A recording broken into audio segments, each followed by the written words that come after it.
organized. In the last 2 years, more and more of us see how clearly racism is both structural and discursive, as we say. We know better. It doesn't exist, that we're actually traumatizing our children and our society.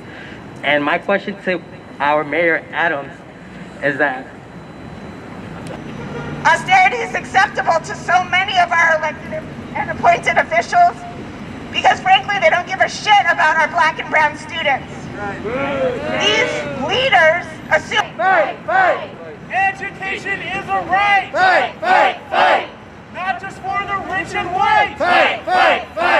Many of our classrooms feel unsafe because of the years of deferred maintenance to the buildings. Our Zoom rooms are overcrowded, making it difficult to learn and teach.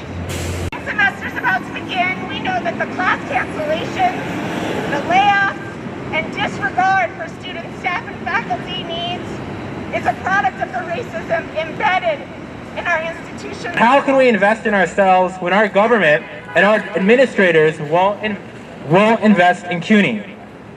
With so many millionaires and billionaires in New York City, and with CUNY presidents making up to $500,000, it's not a question of whether there is enough money to fund CUNY. It's a question of how we spend it. for the past 2 years, we've all been forced to work and study under circumstances that we don't want to participate in.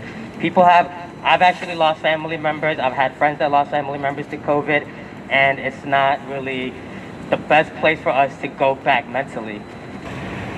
By making 70% of courses be in person, CUNY has made it impossible for all students to learn safely. CUNY campuses are known for creating inhospitable spaces for students to work, study, and hang out.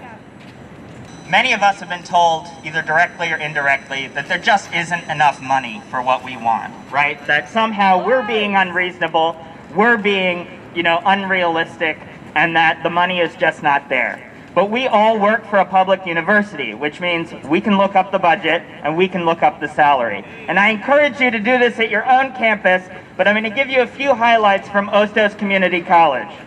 Last year, we paid our president $266,000. We also paid our ex-president $160,000. No one has explained to me why we paid someone who was retired $160,000 the same year that 3,000 adjuncts were laid off.